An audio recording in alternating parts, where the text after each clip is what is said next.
oo aanu ka midaysanahay maamul goboleedada isgaarsiinta iyo warfaafinta maamul goboleedada Soomaaliya kuna wajahan dawladda federaalka wasaaradda isgaarsiinta shirkan wuxuu taaran yahay shirka isgaarsiinta Soomaaliya muddo ayaa la isku haystay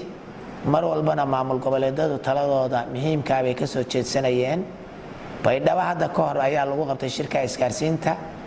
iyadoo aan lagu heshiin ayaa xamar lala cararay ka bacdina hal isu yimaadaan la yiri iyadoo aan la isu imaan baa ka bacdina waxa soo baxay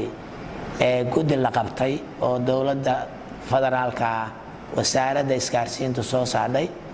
golayaasha dawladda federaalka aan la mariyay sida aqalka hoose iyo aqalka sare mar saddexaadna waxa lifaaq dakareeto ku soo xiray madaxweynaha dawladda federaalka arintaas maamul goboleedadu waxaanu ka muujinay concern baan ka muujinay Puntland baa la isugu yimid oo maamul goboleedada oo dhan isugu yimaadeen isgaarsiimahoodu haddii aanu tashanay oo aragnay sharcigaas ama guddiga la qabtay ama sharciga golayaasha maray in wasaaradda isgaarsiinta iyo cidii ku shaqo lahayd arinta ay marin habaabisay laakiin se arintaas ay tahay arin golayaal madhay oo xagga golayaasha iyo dekreetada madaxweynaha ka sharci garowday waxaanu ka muujinay concern maxaa arintan golayaal bay madhay madaxweynaha dekreeta ku soo saaray sidee baa wax maartay arintan wax looga qaban karaa tala soo jeedintayadii waxaanu qornay in maamul goboleedadu maadaama ay yihiin meeshii isgaarsiintu ka fuli lahayd ama shirkadaha isgaarsiintu ugu badnayd oo ay ka shaqeynaysa ay tahay maamul goboleedada magaalada Muqdisho oo 20 kiiloomitir jidha kaliya wasiirka isgaarsiintu oo maamuli karo oo meel kale oo maamuli karo ayaan jirin arintaas sidii ay u shaqeyn lahayd sharcigaas aan loo hor istaagin ayaanu falanqayntii waxa ka soo baxay maamul goboleedada maadaama sharcigaas uu soo baxay in loogu daro wasaaradaha hal xubin oo halkaas ay 5 xubnood guddiga 9 lagu daro waxaan kaloo falanqaynay maadaama shirkada isgaarsiin oo badan oo kale ay cabanayaan iyaguna in iyagana hal xubin loogu daro shirkadaha isgaarsiinta waxaasoo dhan waxaan u samaynaynaa anagoo shalay arintaas alle war sharciga loo wada fariisto meel laga soo wada saaro haddana mar walba anagu wixii soo baxa ummadda Soomaaliyeed maadaama iska daalan tahay inaan mar walba fududeyno wasiirka isgaarsiinta oo markii shirka la qabanayay diiday inuu shirka u soo diro wasiir ku xigeenkiisa wasiir dawlihiisa isaguna uu yimaado isagoo diiday oo aaday Nairobi oo yiri idinka wakiiliga oo wixii soo saarnaa waxba kama qabo markii go'aamadii aan soo saarnay ka bacdu Nairobi ka soo laabtay wuxuu qabtay shir jaraa'id buu qabtay shirka jaraa'id wuxuu ku adkaystay qaladkiisii hore waday ku adkaystay Soomaalida reer koonfureed waxay ku baahan nin baa buun xaday buunka ninku waa xaday xagee ku yeerinayaa waxa weeye wasiirka isgaarsiinta dawladda federaalka waxa laga leeyahay iyo dadka la shaqeynaya waxa la qaba war ummadda Soomaaliyeed waxay u baahan tahay way burbudhay burbur awgeed baa federaal loo qaatay maamul goboleedaa jira madaxweynayaal baa jira wasaaradaha jira sharciyaha jira xadad maamul goboleedadu kala leeyihiin baa jira shirkadaha jooga shirkadaha dhulka ay ku shaqeeyaan boqolkiiba 95% waa maamul goboleedada marka 95% meesha lagu shaqeynayo talada waxa ka yeesheen oo wanaag bay soo jeedinayaan wasiirada iyo maamul goboleedadu talada waxa la wada leeyahay ha noqoto oo dadka Soomaaliyeed yaan la dhibin baa lagu kari laayahay wasiirkii isgaarsiinta dawladda federaalka hadda marka waxaan soo jeedinaynaa waxa weeye haddii wasiirku wali wuxuu ku adkaysanayaa qaladkii uu galay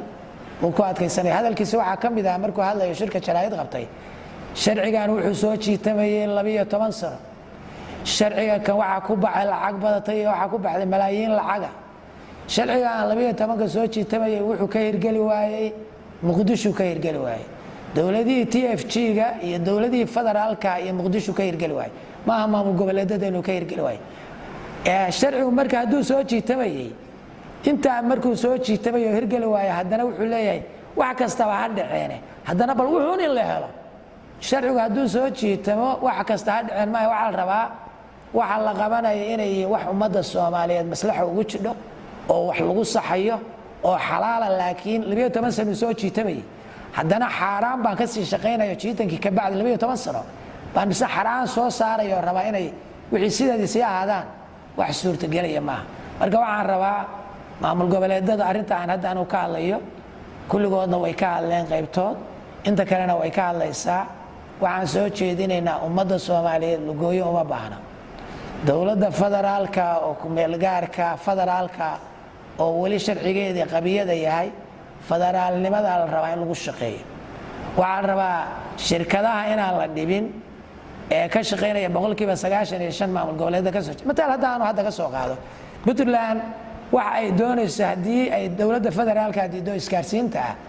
dukumeenti ay soo saareen ma ka shaqeynayo Puntland gudaheeda ma ka shaqeynayo intaas ku filan sharciga isgaarsiinta muddo soo socday dhowr jeer baa maamul goboleedada sida Baydhabo kale waa la isugu tagay Muqdisho waa la isugu tagay mar walba waxa laga wada hadlayay sharciga isgaarsiintu waa inuu noqdo mid maamul goboleedada iyo dowladda federaalka ah miis intay ka wada fariisato sida ugu haboon wixii laga soo saaray looga saaro ee arintaas baa mar walba lala cararay ama wasiirkan aad ama kuwii ka horeeyay ahaadeen sharciga ma doonayso markaa wax laga bedelo way kaliya tahay oo sidii xalqin si ahaatay أنا أركتدي وأسوأ شرعي أقول يا شام مرة وأغل كسرة يا أغل كوسيد دكريتة مدحونا سومري ما دام هاي سقل دن شرع حدنا أيوم مرين وحي اللي جاب بدلي كرا إنه ما بالقبل الدين الله قدر من حبين إسكارسينا سبت إسكارسينو يجي شغل مشون الشركة دي إسكارسين تو غيبته اللي جت تلقينا وترى بدنا حبين الله قدر ويصير جوا على مرجو صار لعبتي إنه هرنت أسود ويصير وحان شرعي الله قدر حسيه لها فلان كذا الله قبته لكن سووا بكرده وسووا لدون تي مقدجة وكسمية كل ياش سكستهم مريه إنه الشرع دتك وقدجة أنا قلنا واحد لنا واحد شرعنا ما ملك شقيين السنة متشل وعنو رمنا وحين شقيان وحلو سمية هيتا أسد كم مدة الصومالي الشركات ملك أنا قلنا ملي نقل عشورنا ملا قلب مدق ملا شبلان ملا ومدة وفريه ومدة الصومالي furaha ummadda Soomaaliyeed cid gaar ah lama siin karo dawladda federaalka iyo dawladaha xubnaha ka ayaa dadka mas'uul uga ah iyagana la rabaa si dadka u gaarsiin lahaayeen isaguna wuxuu rabaa inuu cid marabal uga dhigo oo ummadii Soomaaliyeed doorkay ku lahayd ay noqoto week ay noqoto dawladnimadii doorkay ku leedahay shirkada beerabeed dad qaar khaas leeyihiin awood ay qaataan marka maxay noqonaysaa shirkadu si marabal ee shirkadaha kale ama dadka kale ay ugu marabal galeeyaan ama ugu dhibaateeyaan